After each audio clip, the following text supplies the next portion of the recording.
إذا لملمت وجهك بين أشلاء الشظايا وانتزعت الحلم كي يبقى على وجه الرجال الصامدين، إذا ارتعدت عيونك والدماء السود تجري في مآقي الجائعين، إذا لاحت أمامك أمة مقهورة خانت بمثالين باعت كل شيء، كل أرض، كل عرض، كل دين.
واحدة والناس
هكذا امتدوا لاين واحد يا شباب، هكذا لاين.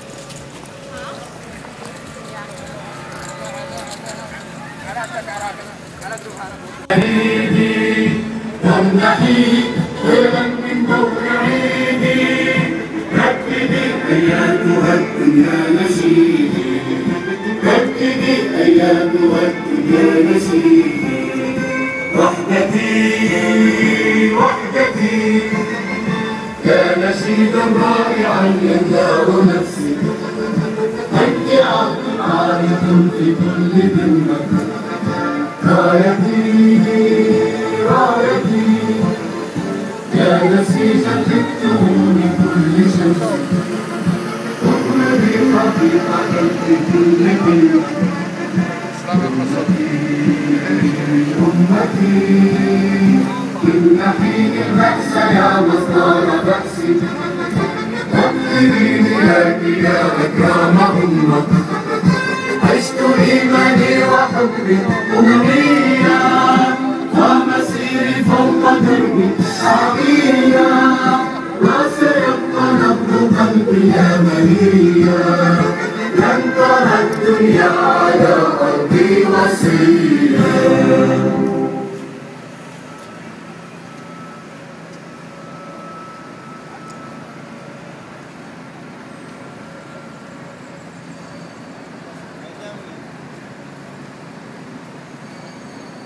الفاتحة على أرواح الشهداء.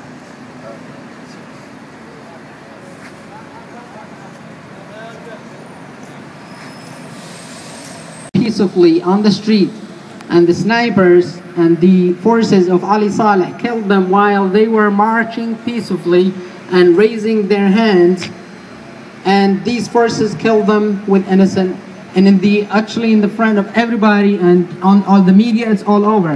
I'm gonna read the 80 names who lost their lives in the past 3 days, and they are 80 people to honor them. So inshallah I'm gonna read أقرأ أسماء أولئك الشهداء الذين ضحوا حياتهم من أجلي وأجلك وأجل مستقبلي ومستقبلك ومستقبل اليمن أجمع. نبدأ.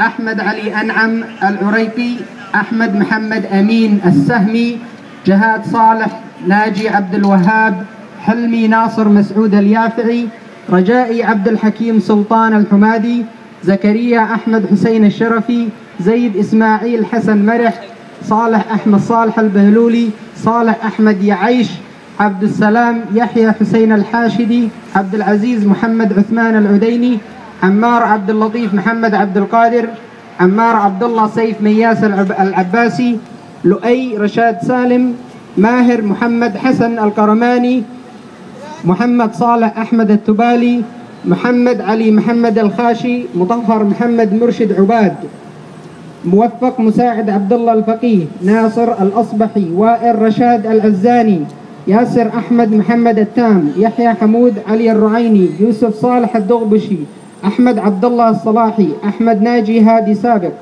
أنس محمد عبد الله يوسف، إبراهيم الوصابي، بشير غالب الريمي، بندر علي محمد المنصوري، بندر أحمد عبد الله مرشد، حسين محمد الجمال، حسين هادي محمد العماد، خالد دحان يحيى النفيس، خالد عبد الولي حسان، رياض عبد الله العريقي، صدقي أحمد جازم الشميري، صلاح عبد الله أحمد الحذيفي، عبد العزيز أحمد راجح العزعزي، عبد الله العلفي، عبد الله صالح موسى الجيد، عبد الله عارف يحيى، محمد أحمد علي سعيد، ماجد أحمد عبد الجليل، محمد أحمد يحيى البحري، محمد حسن محمد سخيل، محمد يحيى الزبيري، معاذ قناف حزام الصرفي، مقداد سلطان المنصور الحربي، مهند يحيى دحان الزبيري، وليد أحمد يوسف أحمد القدسي، أبو بكر عبد سعيد عبد الله، جمال محمد طاهر، حامد المراني، حامد مقبل أحمد، حلمي علوي أحمد هادي، حمزة محمد عبد الرحمن الدبعي،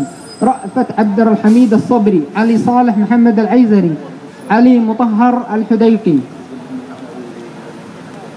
هؤلاء هم أسماء الشهداء الذين سقطوا في الأيام الثلاثة الماضية. These names are the innocent, peaceful protesters who were actually given their lives on the sake of freedom and the sake of justice and equality. محمد أحمد الماعطي، نبيل صالح، يحيى صالح علي شيبان، الحمدي صالح أحمد السلامي، أحمد علي عامر، حمزة محمد عبد الرحمن الدبعي، عبد السلام عبد سليمان الزين، عبد سعد عبد حسن الريمي، نور الدين الخدري، أشرف المذحجي، عبد الرحمن ناجي الذيفاني. وهناك ما يقارب 7 أسماء مجهولة لم يعرف أسماءهم بسبب التشويه الذي حصل لهم من الضرب. And there are among these names about 10 I did not read as unknown because they did not read or they did not know their identification because the horrible attack and the horrible actually in their bodies, they did not recognize these 10 names I passed by and they're as unknown. So these people, these innocent peaceful protesters are the one who's being killed every day, and that's in the past 3 days. And the world is actually silent. Why? We have no idea, and that's why we're here today to tell the people enough is enough and nobody cannot be silent. And lives are being loosened on that country in Yemen, where about 25 million the population and about 60 million pieces of weapons. In the meantime, they just get out and they protesting actually peacefully for the sake of their freedom and their rights. So هنا لنقف جميعا مع هؤلاء الشهداء الأحرار الذين ضحوا حياتهم غالية من أجلنا جميعا ومن أجل ذلك الوطن وتحريره من تلك العصابة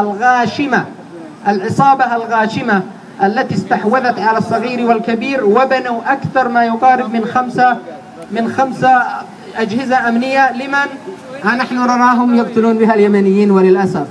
فهذا هو السبب الرئيسي أن هذه العصابة يجب عليها أن ترحل.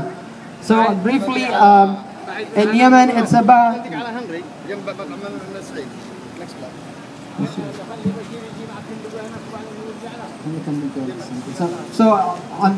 Lastly, actually, in conclusion, as I said, in Yemen, this family, I'm not talking about the regime, the remaining regime are actually killing the people. The United States stands and say enough to Ali Saleh to step down, but in the meantime, this guy wouldn't. And he is killing the people every single day, and they keep and they promise everybody to keep the protest peacefully, and they're continuing to protest and come out to the street. And I'd like to thank you all for coming out today, and I'd like to thank you all for giving me this privilege to come and speak for you all.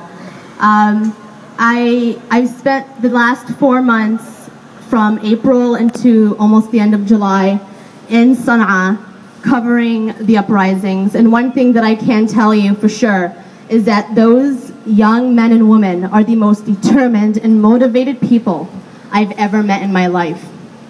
And for me personally, I think that as an American born and raised here in Brooklyn and in the US, I really take my freedoms for granted. I really don't realize how important freedom is. And one thing that they've given me that I can never pay them back, the Yemeni people in Yemen, one thing that they've taught me and that I can never pay them back for is they've taught me the value of freedom, that a life without freedom isn't a life. And I'm willing to die and give away my life and leave my family and leave this world to give my family a better life. Since the beginning of the uprisings, over, I think, 300-400 people have been killed, and this week alone, over 130, almost to 150 people have been killed. Now, the only difference is while I was there, they were being killed by shelling, by AK-47s, and more minor, I guess, weaponry. But the only difference now is that as time lingers and as time goes on, we've reached the 9th month of non-resistance. We've reached the 9th month of not lifting one weapon and being peaceful and facing the shelling, being brave enough to walk up to the regime security forces and take bullets to the chest.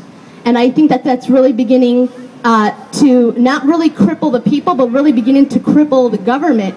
The regime is feeling threatened. They know that we're not going anywhere.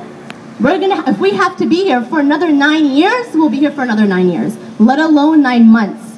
So I think that right now what they're feeling is they're feeling very threatened, and this is why you see an escalation in the force. They're using 12x7 bullets, which are the size of my hand. They're using RPGs, heavy artillery, and they're shelling unarmed protesters. They're going into their safe haven. They're going into the middle of the square, burning down their tents.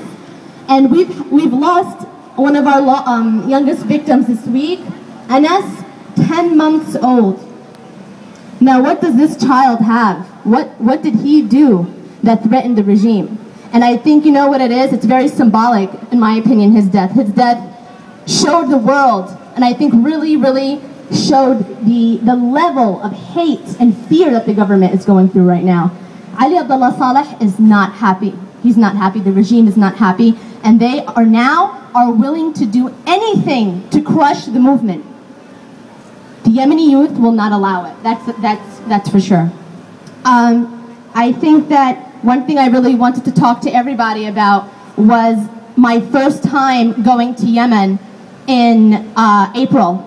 The first day I walked inside Tahrir Square, that was the best day of my life. I am an American. I was born and raised here. Most of my life I've lived here. I went there carrying American values, values of freedom, freedom of speech, freedom of religion, being able to go and have a job. To meet people and children who wouldn't even dare to dream. They wouldn't even dare to dream of what they would want to be when they grow up. And I'd ask them, what do you want to be when you grow up? I don't know. Well, you know, I can't think of that. University students knowing they have no future in that country. Knowing that, hey, why am I going to school? There are no jobs. Why am I going to school? I don't have many options. You know, I wanna work in, you know, in entertainment. There's no entertainment industry in Yemen. I wanna work in construction. But But there's no money, there's no infrastructure, there's nothing. There's so much corruption leaking in every facet of life there. The regime has poisoned the country. And this is the problem. And I think this is it. The people and the youth are fed up. They're saying that's enough.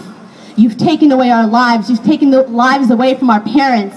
We've had to live under your regime, under your corruption, while you steal our wealth. And we are watching our country deteriorate before our very eyes. And I think that with the rise of the Arab Spring, it really sparked a movement. It gave a people who were once so pessimistic. These were the most hopeless people I've ever met.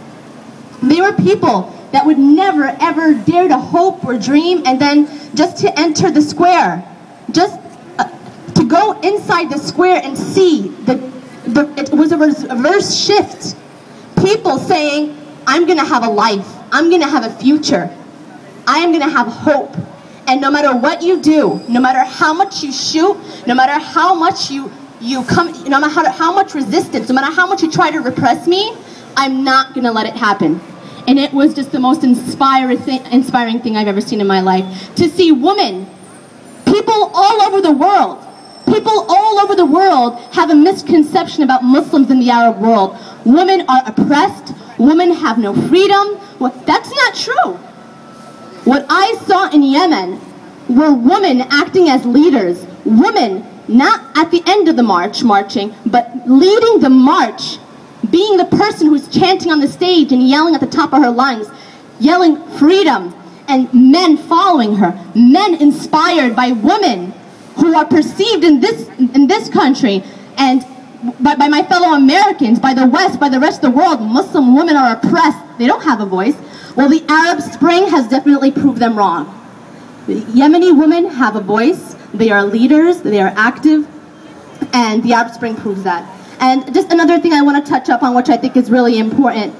I think it's the whole fact that the international community and what the U.S. and Obama is using part of their foreign policy. They've always used the argument. Stop supporting dictatorship's regime in the Middle East. Our next speaker will be Andy Pollock from the Al-Auda, New York.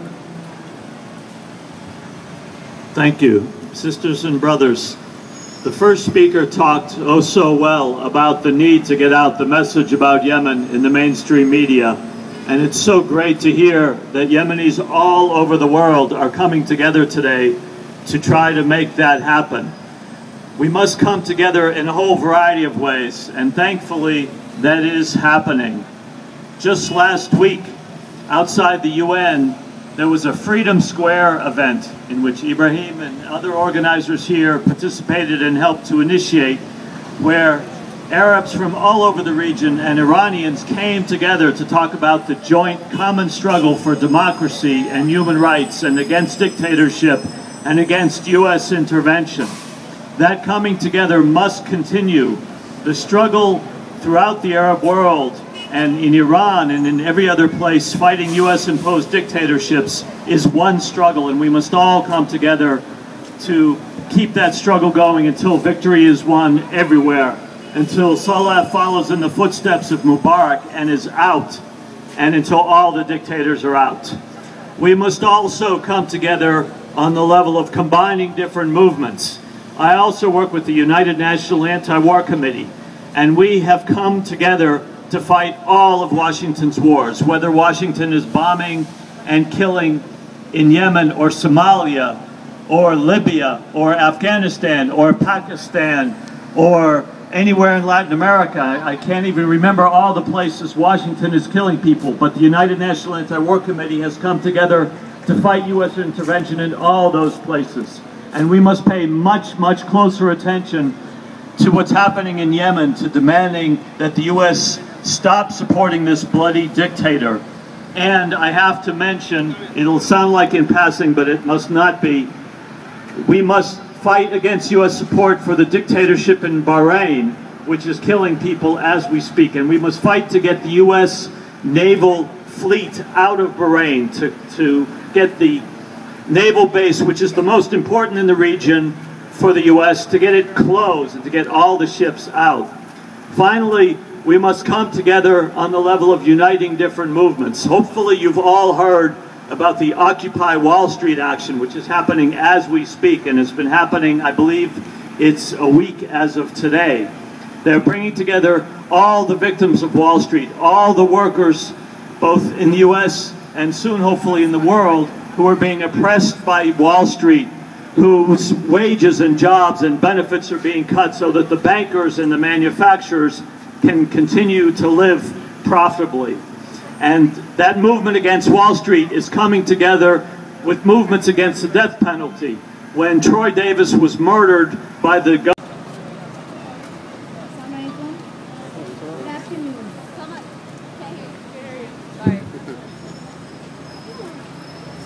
Today we stand in solidarity with the Yemeni people. This media blackout is killing their uprising. This media blackout is killing their hope and prolonging their suffering. قربي الميكروفون بس. قربي أزيد.